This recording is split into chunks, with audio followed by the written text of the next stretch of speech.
Roughly half the calories in a typical Western diet now come from ultra-processed foods, packaged, engineered, ready to eat.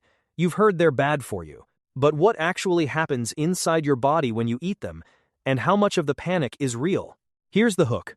In the best experiment ever done on this, people eating ultra-processed food took in 500 extra calories a day, even when the diets were matched for sugar, fat, salt, and fiber. Same nutrition on paper. Very different result. So, what is it about these foods, and where does honest science end and hype begin? Let's go in. First, what does ultra-processed even mean? It's not just cooked or frozen food. The idea comes from Nova.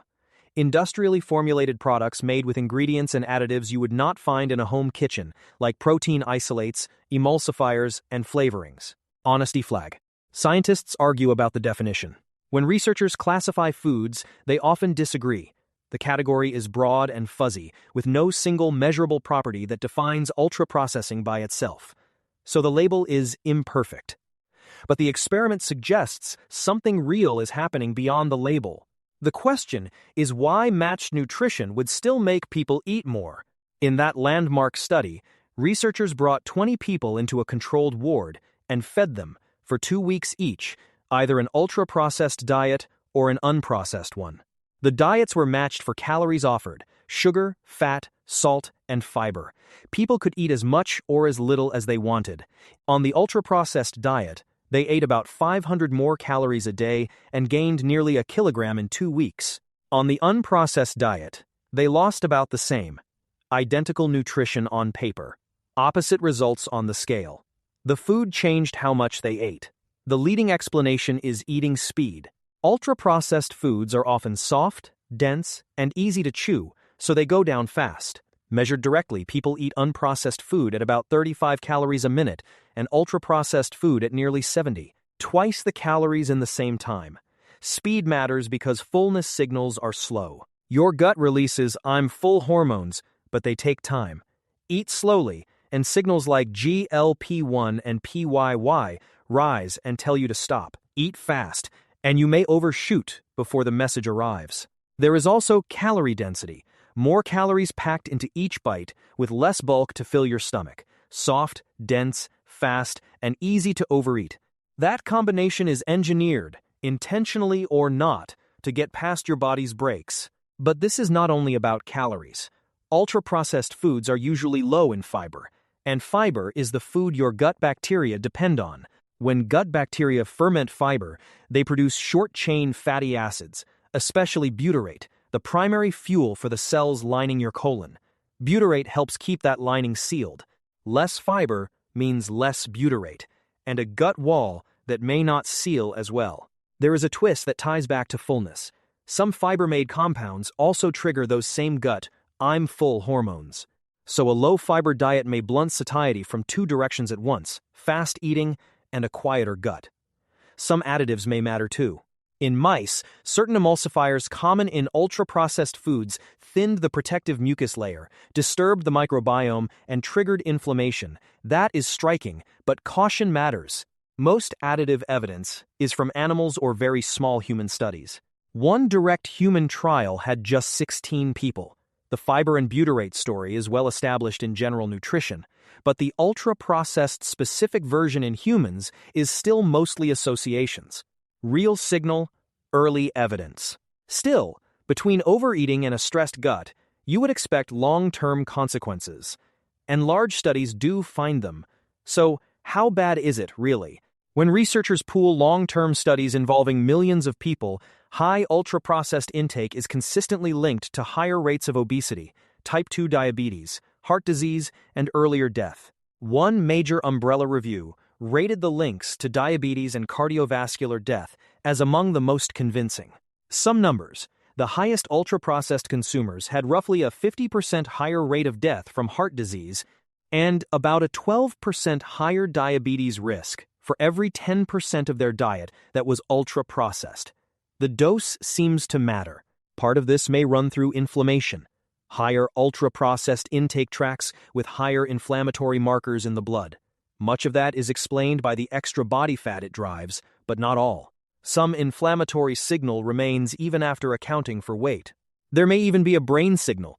One large imaging study linked higher intake to subtle structural differences, but that is preliminary, a snapshot in time, and cannot show cause. File it under interesting, unproven. So the associations are real, large, and consistent. Which brings us to the most important and overlooked question. Does ultra-processed food cause all this, or just travel alongside it? Here is the honest twist most videos skip. Almost all the scary long-term numbers come from observational studies. They watch what people eat and track what happens. But people who eat the most ultra-processed food also tend to exercise less, earn less, smoke more, and eat worse overall.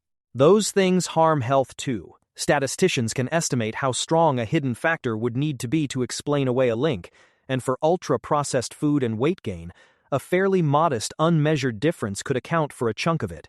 Observation alone cannot prove ultra-processed food itself is the culprit. But this is why the topic is not just hype.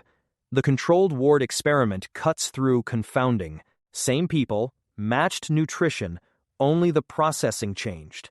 And they still overate. And a 2025 trial found that even when both diets followed healthy guidelines, the less processed one led to more weight loss. So the honest synthesis is this. The long-term disease numbers are partly confounded and should not be treated as precise. But the core claim, that ultra-processed food nudges you to overeat beyond its nutrition label, has real experimental support. Which leads to the question that actually changes your grocery cart. Is all of it equally bad? No. Ultra-processed is a huge bucket.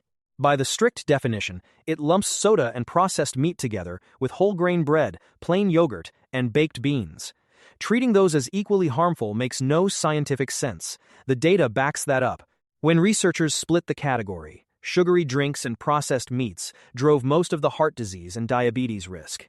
But some ultra-processed foods, like whole grain breads and yogurts, were linked to lower risk, not higher. Even the inflammation signal pointed mostly at one culprit: ultra-processed drinks. Cereals, dairy, and vegetable-based ultra-processed foods showed no clear inflammatory signal. The worst offenders are predictable, and probably already on your "I know this isn't great" list. This is the fatal flaw in avoid all ultra-processed food as advice. It is too blunt. A can of soda and a slice of whole grain bread are not the same threat, even if a classification system files them in the same drawer. So forget the panic and the labels. What should you actually do? First, target the worst offenders, not the whole category. The biggest, clearest wins are cutting back on sugary drinks and processed meats, the items that drove much of the risk. You do not need to fear every packaged food to get most of the benefit. Second, use the eating speed insight in your favor. Choose foods with more texture and fiber, things you have to chew. You will naturally eat slower, feel full sooner, and take in less without counting a calorie. Third, do not let perfect be the enemy of good. A diet built mostly around whole and minimally processed foods, with ultra-processed items as the minority, is realistic and well supported. You do not have to be pure. You have to shift the balance. And notice what this is not. It is not processing as poison. Freezing vegetables, canning beans, making plain yogurt, that is processing too, and it is fine. The issue is the specific engineered, hyper-fast, hyper-soft products that get past your brakes, and which of those you eat most. So, what happens inside your body when you eat ultra-processed foods?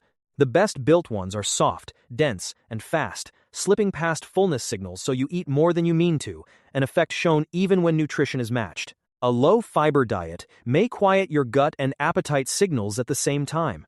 The long-term disease numbers are real, but tangled with lifestyle, the definition is fuzzy, and not all ultra-processed foods are equal.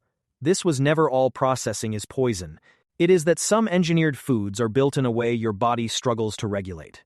Cut the worst, chew the rest, and shift the balance. That is most of the benefit, without the fear. Educational only, not medical advice. Subscribe, and tell us where to go inside next.